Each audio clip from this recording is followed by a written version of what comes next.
everyone, Dan here from the Next Issue Podcast. On today's video, I'll be doing a review for Rebel Moon, House of the Bloodaxe #2. This is a new book from Titan Press.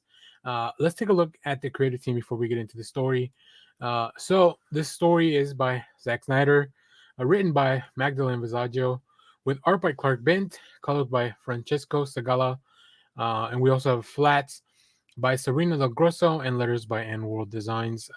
James.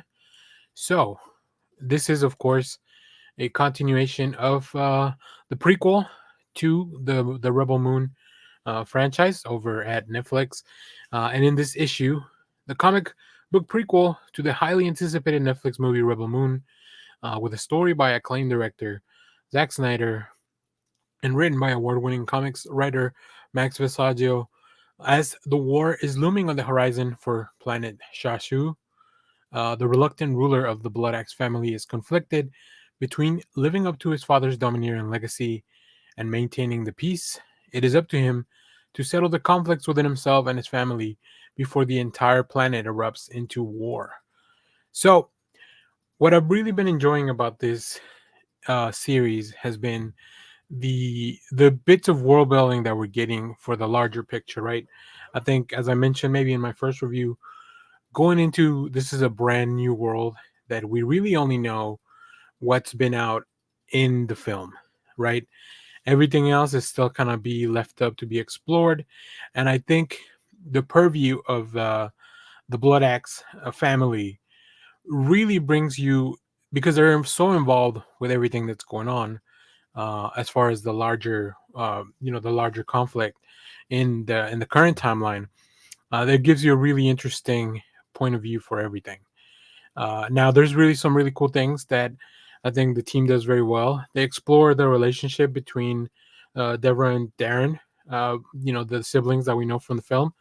Explores them very well. We get to see some of how they kind of grew up, what kind of relationship they have, even testing each other, try to push each other to the next level.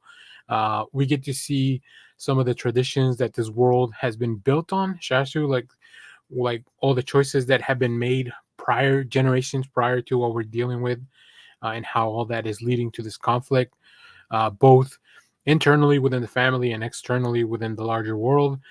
We get to see the mother world forces advancing a little bit in how they kind of have relationships with these planets. And then I think with the flashbacks, we just get um, so much more insight into the motives and motivations of some of these characters, as all that generational stuff kind of comes to the front.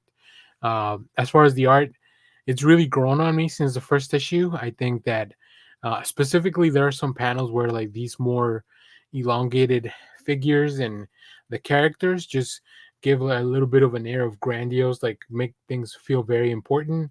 The character designs, their outfits, the more cultural aspects of this planet, I feel like they've been really pulled in from a mix of a lot of different things that just makes it look, first of all, like it's definitely something new and foreign and alien, but also something that looks very good on the page. Um, and the colors really kind of tone out everything. So we'll take a look at this preview art, and then we'll go from there.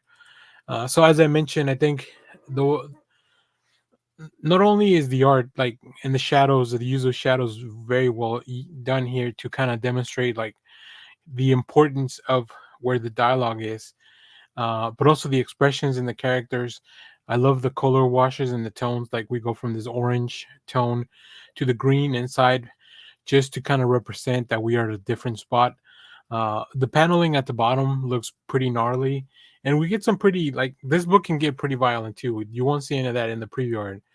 Um, you will see some conflict, not conflict, but you will see the siblings training. And then this is really cool because this is like these 3 pages tell you a lot about their relationship. There's a little bit more as to the resolution of this sparring session, but it really works, right? It's the mix of the dialogue and just the very cool stylized fight. Like I love the pacing of it. I think it comes at it from very fun, entertaining angles, and then just these smaller panels highlighting like the big hit on the ground, the hands dropping the weapon, all those little things. Like they really, really work. So And as I mentioned, there's some pretty gnarly kills as well. And then also, whenever we look at the Mother World's forces, like everything looks completely different from what we're experiencing in this planet. So I think it's a very well done,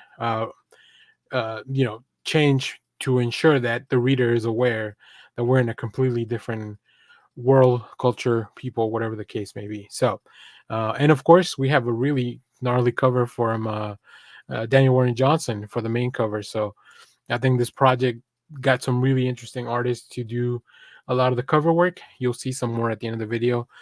So yeah, I'm quite enjoying this. It's only going to be 4 issues, but I think it's really painting a very interesting picture, and it really makes you want to go back and rewatch the first film and just kind of at least the scenes with some of these characters, to see how that those feelings and those intentions kind of translated over. So if you're reading this, let me know what you think about it down in the comments. As always, thank you for watching, everyone. Remember to share, like, subscribe, hit the bell so you know when we go live.